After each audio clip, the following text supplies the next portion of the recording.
In the heart of Melbourne's bustling city centre, amidst the vibrant streets and towering skyscrapers, stood the historic Young and Jackson Hotel. Dating back to the mid-19th century, the hotel bore witness to generations of patrons, each leaving their mark on its storied halls. Yet, among the tales of revelry and romance, one legend loomed larger than life: the haunting of Chloe. Chloe was a young barmaid whose beauty captured the hearts of all who beheld her. With eyes as blue as the summer sky, and a smile that could light up the darkest of nights, she was the jewel of the hotel's main bar. But behind her radiant facade lay a heart burdened by unrequited love. It was whispered among the hotel staff that Chloe had fallen deeply in love with a dashing sailor who frequented the establishment. He had promised to return from his voyages at sea to marry her, but as the weeks turned into months, and the months into years, he never came back. Desperate and forlorn, Chloe's once joyful spirit began to wither like a flower deprived of sunlight. One fateful night, as the hotel bustled with the sounds of laughter and clinking glasses, Chloe made a decision that would alter the course of her destiny. With tears streaming down her cheeks, she climbed to the balcony overlooking the main bar and cast herself into the abyss below, her broken heart unable to bear the weight of her sorrow any longer. From that moment on, Chloe's spirit became forever intertwined with the fabric of the Young and Jackson Hotel. Some claim to have seen her ghostly apparition wandering the halls, her ethereal form bathed in an otherworldly glow. Others spoke of feeling a cold chill in the air, or hearing the soft sound of a woman weeping in the dead of night. But it was the painting that bore Chloe's likeness that seemed to hold the strongest connection to her restless soul. Commissioned in her memory, the portrait captured her beauty for eternity, frozen in time like a haunting echo of the past. Yet, as the years passed and the paint began to crack and fade, Chloe's presence only seemed to grow stronger, as if her spirit lingered within the very brushstrokes that brought her to life. Visitors to the Young and Jackson Hotel would often find themselves drawn to the painting, unable to tear their eyes away from Chloe's captivating gaze. Some claimed to have felt a strange sensation, as if the eyes in the portrait were following their every move, while others swore they heard whispers in the darkness, soft and melodic, like the ghost of a long-forgotten song. Despite the skeptics who dismissed Chloe's story as nothing more than a myth, the legend endured, passed down through the generations like a cherished heirloom. And though the truth of Chloe's existence may forever remain shrouded in mystery, her presence continues to cast a shadow over the Young and Jackson Hotel, a poignant reminder of the fragility of love and the enduring power of the human spirit. My name is Alex Turner, and I live for the thrill of speed. Racing cars have been my passion since I was a kid. The roar of the engine, the rush of adrenaline, the blurred scenery, all of it makes me feel truly alive. But one night, everything changed. I went from living for the thrill to barely surviving it. It was a foggy Friday night, and I was prepping my car for a late-night practice run on a secluded stretch of road known among racers as the Devil's Curve. The name wasn't just for show, many had lost control and crashed there. But I wasn't afraid, I was determined to conquer it. As I revved up my engine, the fog thickened, wrapping around my car like a ghostly shroud. I shook off the eerie feeling creeping up my spine, attributing it to the cold night air. With a final check of my gear, I took off, tires screeching against the asphalt. The first few miles were smooth, the familiar rush of speed bringing a smile to my face. But as I approached the Devil's Curve, the fog grew denser. My headlights barely cut through the mist, and the road ahead seemed to vanish into nothingness. Suddenly, I saw something, or someone, standing in the middle of the road. I slammed on the brakes, my car skidding to a halt inches away from the figure. It was a man, dressed in old-fashioned racing gear, his eyes glowing an unnatural red. "Who are you?" I shouted, heart pounding in my chest. The man stepped closer, his voice a chilling whisper. I am the spirit of this curve, the one who never made it out alive. I felt a shiver run down my spine. What do you want? To warn you, he replied. Turn back now, or face the same fate as I did.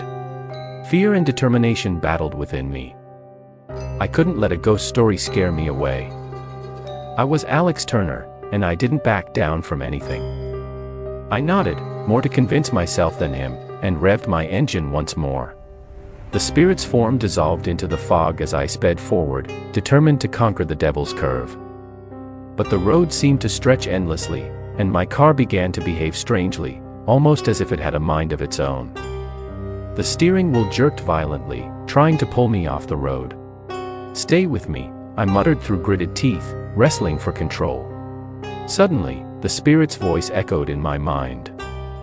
Remember, Alex, it's not just about speed.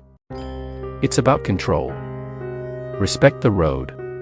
Taking a deep breath, I slowed down, easing my grip on the wheel. The car stabilized, and the fog began to lift. As I rounded the final bend of the Devil's Curve, dawn broke, bathing the road in a soft, golden light. I pulled over, heart still racing but filled with a strange sense of peace. I had made it. Not by defying the spirit's warning, but by heeding it. The thrill of the race was still there, but now tempered with a newfound respect for the road and the unseen forces that guarded it. From that day on, every time I race, I remember the spirit's words. My name is Alex, and I have always been curious. From a young age, I poked and prodded at the world, eager to unveil its mysteries. But there is one mystery I wish I had never uncovered. It all started when I moved into my great-aunt Clara's old house. The place was a Victorian masterpiece, with creaky wooden floors and rooms filled with antiquated furniture. But the house had one peculiar feature, a door at the end of the second-floor hallway that was always locked. Aunt Clara had made it explicitly clear in her will that no one was to open that door. Of course, that made me want to open it even more. Every night, I would lie in bed, staring at the ceiling, thinking about what could be behind that door. Was it treasure? A secret room filled with forgotten heirlooms? Or maybe something more sinister? My imagination ran wild with possibilities. One evening, the curiosity became too much to bear. I decided to investigate. I grabbed a flashlight and made my way up the stairs, the wooden steps groaning under my weight. As I approached the door, I felt a chill run down my spine. The air around it was noticeably colder, and a strange, almost imperceptible whisper seemed to emanate from behind the door. I reached into my pocket and pulled out a set of skeleton keys I had found in Clara's old desk. My hands trembled as I tried each key in the lock. Finally, one of them turned, and with a click, the door creaked open. The room beyond was dark and musty. I shone my flashlight around, revealing cobwebs and dust-covered furniture. In the center of the room stood a large, ornate mirror. It seemed out of place, almost as if it didn't belong to this world. As I approached the mirror, I noticed something odd. My reflection was wrong. Instead of mimicking my movements, it stood still, staring back at me with hollow eyes. A sense of dread washed over me, and I tried to back away, but my feet wouldn't move. The reflection began to change. Its face contorted into a twisted grin, and its eyes grew darker and more malevolent. Then it spoke. "You shouldn't have opened the door, Alex." I felt a cold hand on my shoulder, and I turned to see a figure standing behind me. It was Aunt Clara, but she looked different. Her face was gaunt, her skin pale, and her eyes were the same hollow voids as my reflection. "You've let it out," she whispered, her voice echoing around the room. Suddenly, the mirror shattered, and a gust of icy wind filled the room. The darkness seemed to come alive, swirling around me, suffocating me. I tried to scream, but no sound came out. The last thing I remember is Aunt Clara's voice, cold and unforgiving. "Now, you are trapped, forever." When I woke up, I was no longer in the room. I was in the mirror, staring out at the world through a veil of glass. The house was different, abandoned, and decayed. Years had passed, and I was a prisoner in my own curiosity. To anyone who finds this journal, heed my warning. There are some doors that should never be opened, some mysteries that should remain unsolved. If you value your sanity, leave this place and never look back. As for me, I am trapped in the reflection, waiting for the next curious soul to release me. My name is Ethan Wright, and I have always been a skeptic. Ghosts, spirits, the supernatural, they were nothing more than stories to me, until the night I found myself face to face with the unexplainable. It was late October, and I had been hired to renovate an old Victorian mansion on the outskirts of town. The house, known locally as the Whispering Manor, had been abandoned for decades.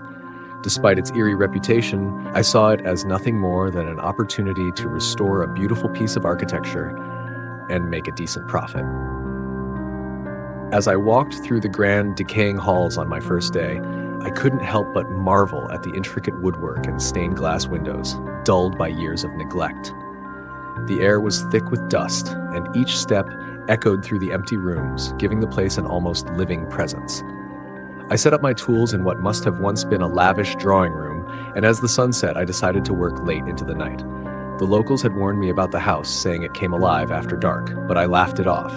Superstitions had no place in my world.